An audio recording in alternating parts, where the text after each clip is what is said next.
Best friend all are always your parents. एक stress से निकल के दूसरे स्ट्रेस में जंप इन कर रहे हैं। उनको क्या चाहिए लाइफ से, हमारी क्या रिक्वायरमेंट है कि मैंने नहीं किया तो मेरा बेटा या बेटी करेगी। यंगस्टर्स के पास आज रिलैक्सेशन की कोई एक हेल्दी ऑप्शन नहीं है। Hello everyone, this is Simi Punni and I am shooting this podcast for the completion of my news anchoring final exam. So I am having my guest today. Please introduce me. Hi, I'm Dr. Shalini. I'm the Associate Professor in the Department of Psychology, Schulen University. So it's been more than 21 years that I'm working, and I'm associated as a counseling psychologist as well as in the education field also. So ma'am, how you got interested in psychology? Like आपका career कहाँ से start हुआ? Like psychology के बारे में कैसे पता चला? What degrees you did for completion of this? 11th and 12th, it was the first time when I was introduced with this subject, and when I started studying about psychology and different fields and different domains, I started thinking that this is what is my cup of tea. I should go ahead. So this is a start basically. Then I discussed with my father, who was itself from the education field. So when I discussed with him that Papa, this is something I really want to do, so then he just helped me out, and that's how my journey of taking up psychology started. Nowadays जैसे हम देखते हैं कि लोग अपने काम की तरफ ज़्यादा ध्यान देते हैं. They think कि work is more important than their family and their partner as well. So at these cases, their partner और family feel कि like हम left out है, हमारा कोई importance नहीं है person की life में. Like nowadays father work, women work, सब work करते हैं, but they are not emotionally available in their happiness, sadness for their family and partner. So like क्यों हो रहा है ऐसा? See, actually इसके ना एक फैक्टर नहीं है इस चीज़ थॉट प्रोसेस को बनाने में. बहुत सारे फैक्टर्स हैं, और उसमें सबसे ज़्यादा खुद का एक अपनी इनसिक्योरिटीज़ है जो कि हम कई बार मैनेज नहीं कर पाते हैं कि हमें एग्जैक्टली चाहिए क्या. हम लोग हर्ड फॉलोइंग ज़्यादा करते हैं पॉपुलेशन की, इसने करा उसने किया तो मैं क्यों नहीं. सो कई बार हम अपने बेसिक जो हमारी कैपेबिलिटीज़ हैं, रिक्वायरमेंट है, उसको हम नहीं समझते और हम एक हर्ड फॉलोइंग और एक हर्ड ग्रुपिंग में चले जाते हैं, जिसकी वजह से ये इश्यूज आते हैं. काम के टाइम पे काम और पार्टनर के टाइम पे पार्टनर. नहीं, इसमें देखिए बैलेंस आउट करना बहुत ज़रूरी है. प्रोफेशनल पर्सनल हर चीज़ पैरेलली चलती है. डिपेंड करता है कि आपको थोड़ा सा अपने को सेग्रीगेट करके रखना पड़ता है, मेंटली भी एंड फिजिकली भी. What is professional life for you and what is personal criterias for you. So उसमें हर एक जगह सवाल वही आता है, मैं क्या करना चाहता हूँ और कैसे करना चाहता है और मुझे कितना चाहिए, क्या, क्यों और कैसे.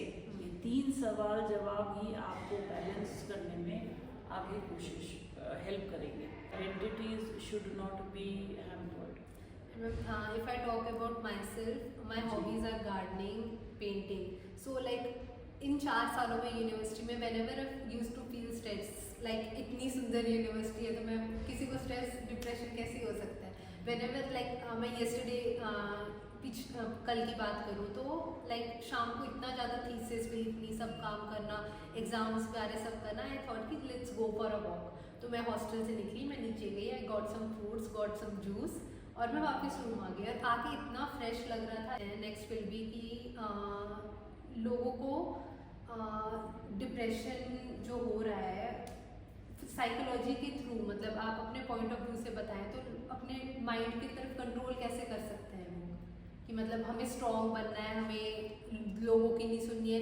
नाउअडेज एक और चीज़ की लोग मतलब सेल्फ स्टीम खो चुके हैं कि मतलब हमारे में कोई पावर ही नहीं है, जो सामने वाला बोलेगा वही होगा, वैसे ही होगा, या उसको experience. But people should take risk. और तो साइकोलॉजी इसको कैसे देखती है?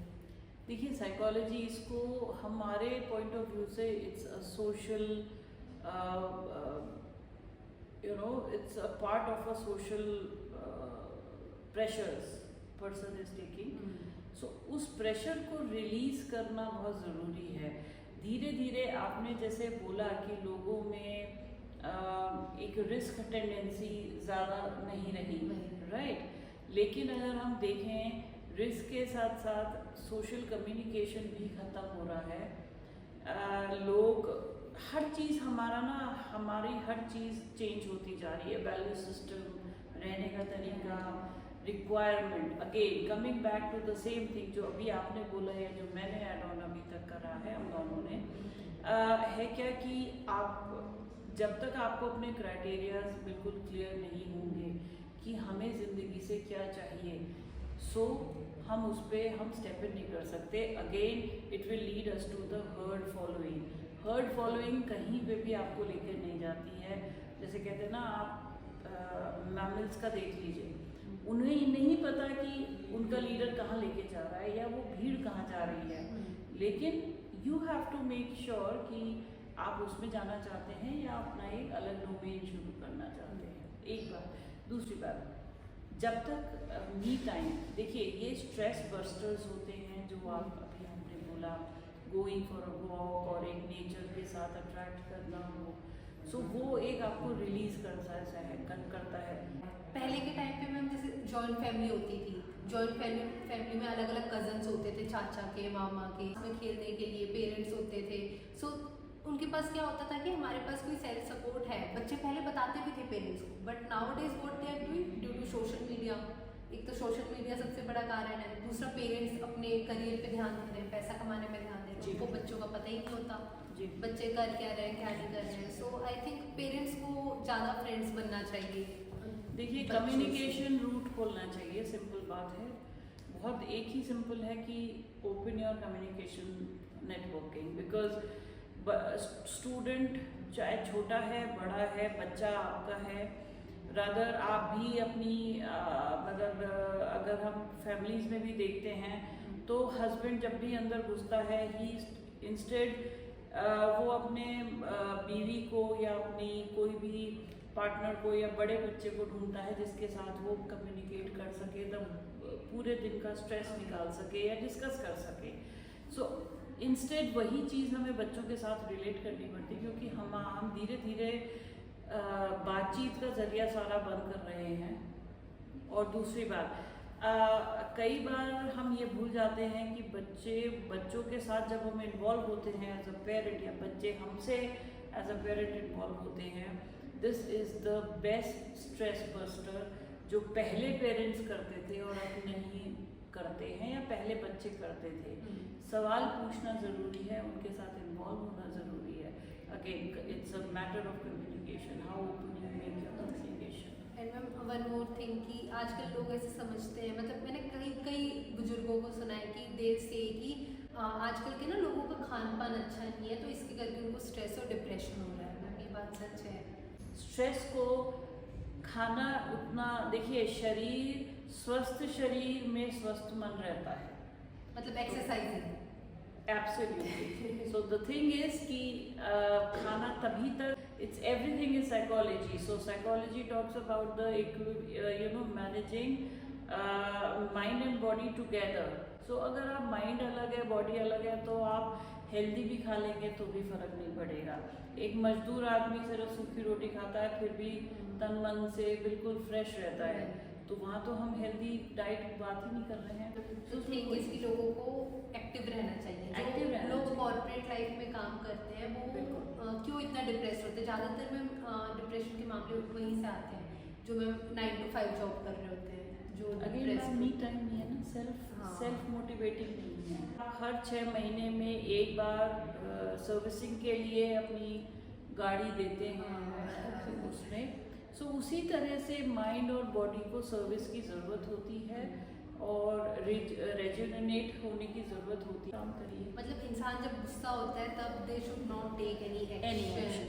देखिए खुशी में और गुस्से में quick response, prompt response always lead a problem. Even you are happy, even you have achieved something, give time to absorb your body, the emotions you are feeling. Let your body say, okay, I'm okay, now you respond. Let your body respond first. So the thing is, मेरा मानना ये है, और youngsters के लिए specially ये है कि मान लीजिए कोई भी, hold back your emotions, hold back what you are having, hold your horses, everything will come to, select the time जब आपको एक्सप्रेस करना है। 12th का बच्चा अगर 98% लाया तो उसका ऐसा नहीं है कि आज वो अगर मतलब एंजॉय नहीं करेगा तो उसका 98% उसके मार्कशीट से निकल जाएगा। Give time to yourself feeling, पहले खुद को सेल्फ फील करिए, सेल्फ हैप्पी फील कराइए, तब आप आगे move करिए। जब उनके पास पैसा होता है, करियर होता है, they don't have time for themselves. और जब उनके पास खुद के लिए जब सब सेट हो जाता है, जब खुद के लिए टाइम आता है, तो उनके पास वो एज नहीं होती, वो एनर्जी नहीं होती, मतलब चीज़ों को एंजॉय करने की।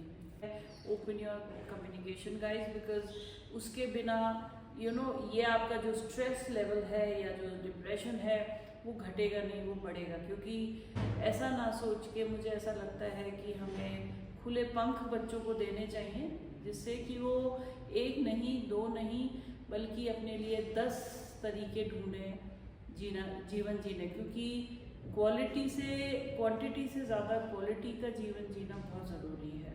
मतलब मुझे लगता है कि ये हमारे सबके लिए चुनना बहुत अच्छा है कि अच्छा पैसा और बेकार जैसे दुखद ज़िंदगी या नीरस ज़िंदगी, या थोड़ा पैसा और खुशनुमा हैप्पी लाइफ, इसमें क्या सब आप चुनेंगे? नेचर ही आपको सिखाता है जीवन को जीने का तरीका। सबसे अच्छी बात है आप प्लेन्स में हैं, है ना, और अब आप हिल्स में रह रही हैं। अगेन नेचर ने ही आपको फोर्स किया है कि आप प्लेन्स का जो बिहेवियर है या प्लेन्स का जो टाइमिंग स्लॉट है वो आप यहाँ अप्लाई नहीं कर सकती। 7 बजे के बाद चीज़ें बिल्कुल, इवन इन शिमला में 8-9 बजे के बाद में कुछ है ही नहीं है वहाँ पे ना। मॉल रोड जो इतनी क्राउडेड होती है पूरे दिन, 8-9 बजे के बाद कुछ नहीं है मॉल रोड। सोलन में 8 बजे के बाद कुछ भी नहीं है। और यही, लेकिन उसको भी हम एंजॉय करते हैं। हाँ, यही चीज दिल्ली में जाओ, कोई बड़ी मुंबई सिटी में जाओ, वहाँ पे तो रात के 1 बजे भी निकल जाओ, 2 बजे वहाँ भी हम निकल उल्टा जाओ। सोचते हैं कि हमारी जिंदगी ही 8 बजे के 8 बाद बजे के लाइफ बाद। शुरू हो रही है। हाँ। So everything is nature. So बाहर का नेचर जो चीज़ सिखा रहा है, अगर मैं अपने नेचर को चेंज करूँगी सो वो बैलेंस आएगा, और जैसे ही बैलेंस आएगा मेरा स्ट्रेस घटेगा, डेफिनेटली घटेगा। Believe more than therapy, your social communication, your social relationship is the best therapy, nothing like it, until and unless you are diagnosed with any critical illness। Therapy वही चीज़ है जो हम एक close environment में करते हैं, वही थेरेपी आप बाहर करिए, so it will work. Because therapy हर जगह काम नहीं करती है। थेरेपी बहुत ज़्यादा हर एक पर अगर हम अप्लाई करेंगे तो वो फ़ायदा नहीं करेगी। हाँ, लेकिन ये है कि जैसे आपने कम्युनिकेशन का एग्जाम्पल दिया, उसमें थेरेपी से ज़्यादा आपको रियलाइजेशन ज़रूरी है। पेरेंट्स कितना, मान लीजिए अगर बच्चे में और पेरेंट्स में कम्युनिकेशन नहीं हो रहा है तो उसको बिल्डअप करने का क्या तरीका है, क्योंकि एंड ऑफ द डे आप उसके माँ बाप हैं, वो आपका बच्चा है ना। सो वो रिलेशनशिप जब आप रियलाइज करते हैं without any manipulation, without any manifestations, negative और positive, your communication will start building।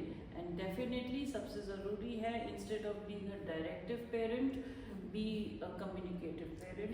ask, involve, engage your children, your partner, yourself in the family। कुछ नहीं है चलो आज कैरम खेलते हैं, कुछ नहीं है चलो आज ताश, छोटा सा एक ताश खेलते हैं, कुछ नहीं है चलो आज एक आइसक्रीम का डिब्बा लेके सब बांटते हैं, लेट्स सी किसको क्या पसंद आता है। Everything is the only last but not the least is engage yourself, come bring back the family together, because everything is splitted now.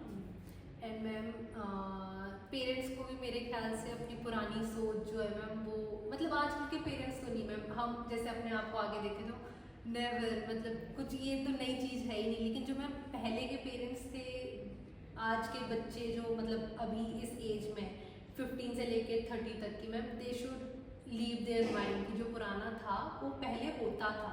मैं अब आज नहीं भी, होता वो। मेरा बेटा आज 18-19 साल का है, मैं आज भी अपने बेटे के साथ टॉम एंड जेरी बैठ के देखती हूँ। अगर मैं ना वो कहीं मुझे छोड़ के जाता है, ना मुझे पता कि मुझे हमें अपनी अगर हम लोग संडे हैं, हम बाहर नहीं जाते, हम टॉम एंड जेरी खोल के बैठ लेंगे या हम कुछ भी देख खोल देते हैं। तो मतलब एक क्वालिटी टाइम, क्वांटिटी से क्वालिटी पर ज़्यादा एम्फोसाइज करिए।